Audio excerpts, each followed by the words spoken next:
H G Wells نے اپنی history of a concise history of the world میں یہ پیسج کوٹ کر کے لکھا کہ اگرچہ اس سے پہلے بھی تاریخ انسانی میں human fraternity, equality and freedom, انسانی حریت و اخوت و مساوات کے واس تو بہت کہے گئے، لیکن یہ ہے کہ تاریخ انسانی میں یہ ماننا پڑتا ہے کہ پہلی مرتبہ ان اصولوں پر بالفعل ایک معاشرہ قائم کیا محمد نے صلی اللہ علیہ وسلم۔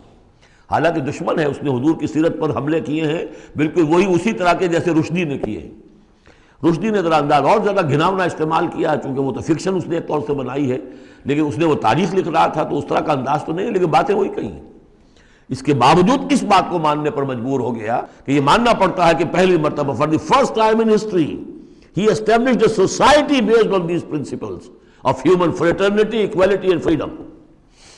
اگرچہ جو تازہ ایڈیشن ہے اس کتاب کا concise history of the world، اس میں سے یہ پیسج نکال دیا ہے، اب تو ایڈیٹرز اور ہیں، البتہ پرانا ایڈیشن کہیں یونیورسٹی سے لیجئے، لائبریری سے، اور وہاں سے آپ کو وہ مل جائے گا پیسج۔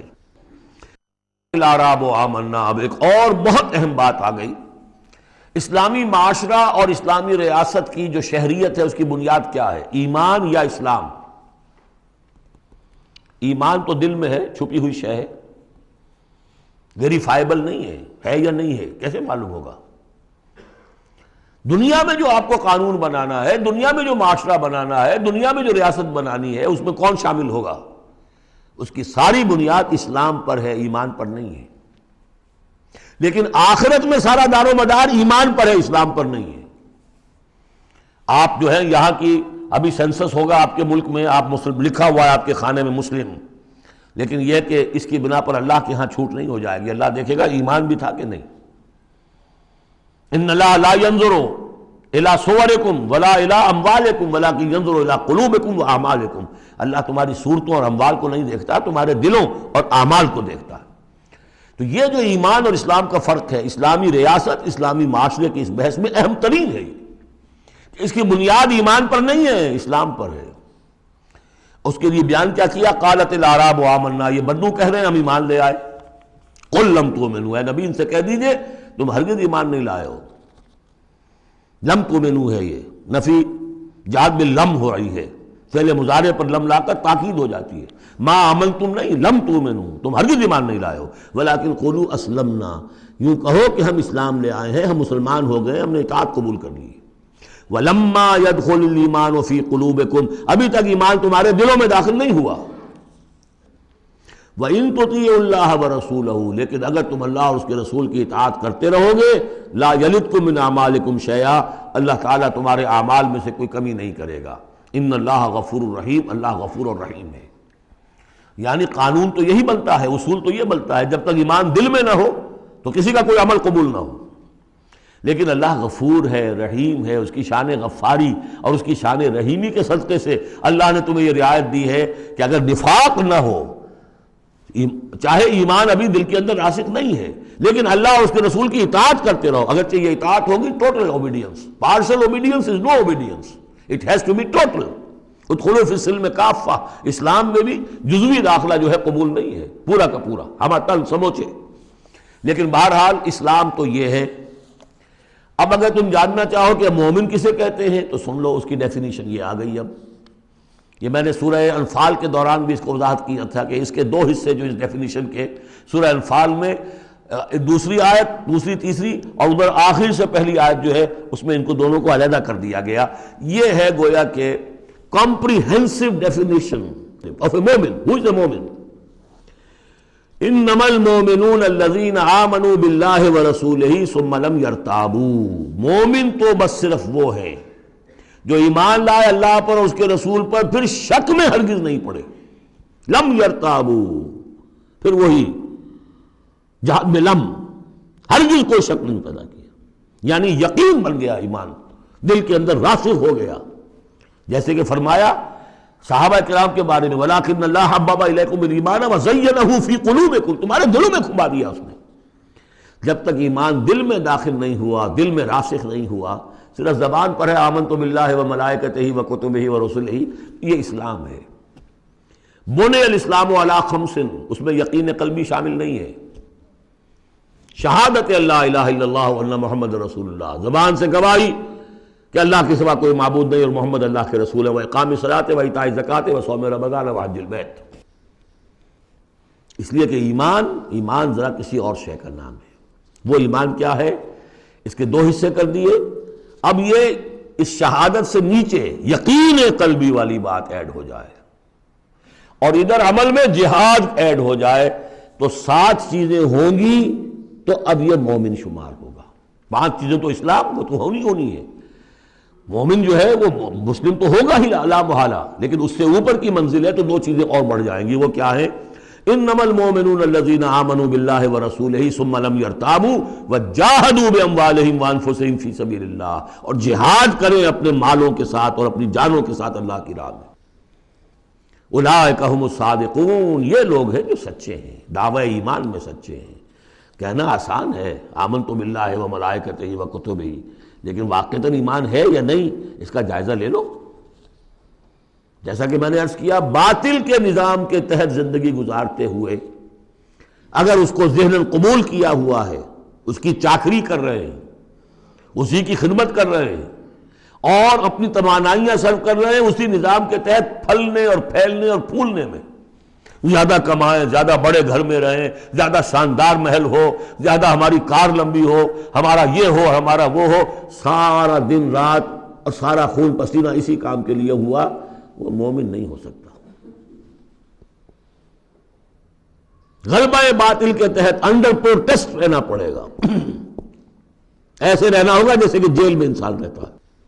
الدنیا سجن المومن و جنت الکافر، اور یہ کہ اپنی توانائی میں سے منیمم سبسسٹنس لیول پر جو آپ کے وجود کو برقرار رکھنے کے لیے ناگزیر ہو، اس حد تک تو اپنے وقت اور توانائی اور اپنی قوت اور صلاحیت میں لگائیں آپ اپنے اور اپنے اہل و عیال کی ضروریات پوری کرنے کے لیے۔ باقی سارا وقت، ساری صلاحیت، ساری قوت اللہ کے دین کو غالب کرنے کی جد و جہد، نظام باطل کو جڑ سے اکھیڑ کر پھینک کر اور اللہ کے دین کو قائم کرنے کی جد و جہد۔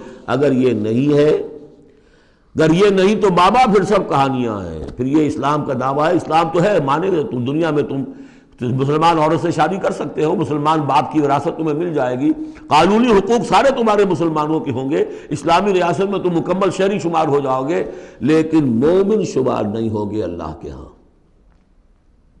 قالت الاعراب، یہ آیات تو ایسی ہیں کہ یہ یاد کر لیجئے آج کی رات۔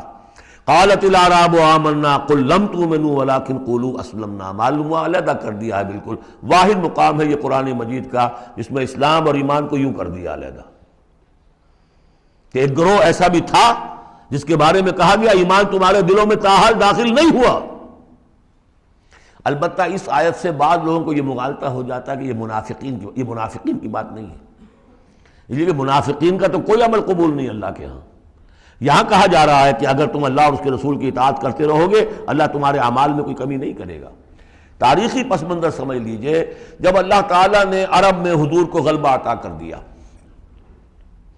اذا جاء نصر اللہ والفتح ورأیت الناس يدخلون فی دین اللہ افواجا، اب ظاہر بات ہے کہ تمام قبائل کے اندر بیٹھ کر مشورے ہوئے، it's no use continuing resistance, اب تو بہرحال فیصلہ کن فتح محمد کو ہو گئی ہے، اب ہم مقابلہ نہیں کر سکتے، کوئی اور راستہ نہیں، جاؤ اور جا کر وفد بھیجو اور اطاعت قبول کر لو اور اسلام قبول کر لو۔ تو وہ اطاعت بھی تھی اسلامی ریاست کی، ساتھ ہی اسلام قبول کرنا بھی تھا کہ ہم نے مان لیا جی، اس لیے کہ وہاں سے تو الٹیمیٹم آ چکا تھا جو سورہ توبہ میں ہم پڑھ چکے ہیں کہ یہ صرف 4 مہینے کی مہلت ہے، اس کے بعد اگر تم ایمان نہ لائے تو فَإِذَا انْسَلَخَ الْأَشْهُرُ الْحُرُمُ فَاقْتُلُوا الْمُشْرِكِينَ حَيْثُ وَجَدتُّمُوهُمْ، تو اس کے بعد ایمان لانا ان کے لیے لازم تھا اگر رہنا عرب کے اندر۔ لیکن یہ کہ ان میں 3 طرح کے لوگ تھے، ایسے بھی یقیناً تھے جو خلوص دل سے ایمان لائے، ایسے بھی لوگ تھے جو دھوکہ دینے کے لیے ایمان لائے، جان بچانے کے لیے۔ یہ 2 ہو گئی ویلیوز، پازیٹیو اور نیگیٹو۔ بیچ میں پازیٹیو اور نیگیٹو کے مابین ایک زیرو لیول آتا ہے۔ زیرو لیول وہ تھا کہ دل میں نہ دھوکے کی نیت ہے نہ حقیقتاً ایمان دل میں پیدا ہوا ہے، لیکن اسلام لے آئے، ٹھیک ہے ہم تیار ہیں، وہ ہے جن کا ذکر کیا جا رہا ہے۔ قالت الاعراب آمنا قل لم تؤمنوا ولكن قولوا اسلمنا، تم یہ کہو کہ ہم اسلام لے آئے، ولما يدخل الايمان في قلوبكم، ابھی تک ایمان تمہارے دلوں میں داخل نہیں ہوا۔ وَإِن تُطِيعُوا اللَّهَ وَرَسُولَهُ لَا يَلِدْكُم مِّنْ أَعْمَالِكُمْ شَيْئًا، اگر اللہ اور اس کے رسول کی اطاعت کرتے رہو گے اللہ تمہارے عمل میں سے کچھ بھی گھٹائے گا نہیں، کم نہیں کرے گا۔ بلکہ آگے چل کر یہ بات واضح ہو جائے گی کہ اگر اللہ اس کے رسول کی اطاعت کرتے رہو گے تو ایمان بھی تمہارے دلوں میں پیدا ہو جائے گا، اس لیے کہ ایمان سے عمل صالح پیدا ہوتا ہے اور عمل صالح سے بھی ایمان پیدا ہوتا ہے۔ لیکن اگر تم جاننا چاہو دل میں یہ امنگ پیدا ہو جائے، اللہ کرے کہ ہم میں سے ہر شخص کے دل میں یہ آج ارادہ اور امنگ پیدا ہو جائے، اور یہ وہ آرزو پیدا ہو جائے جس کے اوپر علامہ اقبال نے جو کہا ہے کہ آرزو اول تو پیدا ہو نہیں سکتی کہیں اور، ہو جائے تو مر جاتی ہے یا رہتی ہے خام۔ یہ آرزو کہ مجھے مومن رہنا ہے، جینا ہے، مرنا ہے، یہ آرزو اول تو پیدا مشکل سے ہوتی ہے، اور ہو جائے تو معاشرہ اس کو غذا نہیں دیتا، ہر چار طرف سے اس کے خلاف آپ پر دباؤ پڑنا شروع، دماغ خراب ہو گیا، پاگل ہو گیا، فینیٹک ہے، یہ اپنا کیریئر چھوڑ رہا ہے، یہ اپنا کاروبار برباد کر رہا ہے، وہ فلاں یہ کر رہا ہے۔ تو ماحول جو ہے، ماحول میں آکسیجن نہ ہو تو پودا کیسے پروان چڑھے گا؟ تو اس لیے بہت مشکل کام ہے، الا یہ کہ خلوص نیت اور عزم مصمم ہو تو اللہ تعالیٰ کی طرف سے خصوصی توفیق اور تحصیل ہوتی ہے۔ تو آج آپ اس کو سامنے رکھ کر دل میں یہ آرزو لے کر اٹھیے کہ یہ ایمان اس ڈیفینیشن پر ہمیں پورے اترنا ہے۔ وہ ڈیفینیشن کیا ہے؟ انما المؤمنون الذین آمنوا باللہ ورسولہ ثم لم یرتابوا وجاہدوا باموالہم وانفسہم فی سبیل اللہ اولئک هم الصادقون۔ اس آیت کے شروع اور آخر دونوں میں اسلوب حصر ہے۔ مومن صرف وہ ہیں جو ایمان لائے اللہ پر، اس کے رسول پر، پھر شک میں ہرگز نہیں پڑے، ان کے دل میں اس ایمان نے یقین کی شکل اختیار کر لی، اور پھر انہوں نے جہاد کیا اللہ کی راہ میں، کھپائے اس میں اپنے مال بھی، اپنی جانیں بھی۔ یہی لوگ حقیقت میں سچے ہیں اپنے دعوی ایمان میں۔ اللہم ربنا اجعلنا منہم، اللہم ربنا اجعلنا منہم، یہی صادقون ہیں جن کے بارے میں سورہ توبہ میں ہم آیت پڑھ کر آئے ہیں، کونوا مع الصادقین، صادقین کے ساتھ ہو جاؤ۔ تلاش کرو کوئی صادقین ہے دنیا میں اس وقت کے نہیں، اور حضور نے یہ خبر دی ہے، لا تزال فی امتی طائفۃ قائمین علی الحق، میری امت میں ہمیشہ ایک گروہ ضرور موجود رہے گا جو حق پر قائم ہوگا۔ تلاش کرو اسے، اور تلاش کر کے کونوا مع الصادقین، ان میں شامل ہو، ان کے ساتھ شامل ہو جاؤ، ان کے دست و بازو بنو۔ ظاہر بات ہے جمعیت کے بغیر، جماعت کے بغیر وہ اقامت دین کیسے ہوگی؟ وہ اظہار و دین الحق علی الدین کلہ ہی کیسے ہوگا؟ محمد رسول اللہ والذین معہ حزب اللہ بن گئے تھے، تبھی تو دین قائم ہوا نا۔ اب وہ ساری کیفیات جو سورہ حجرات میں آئیں،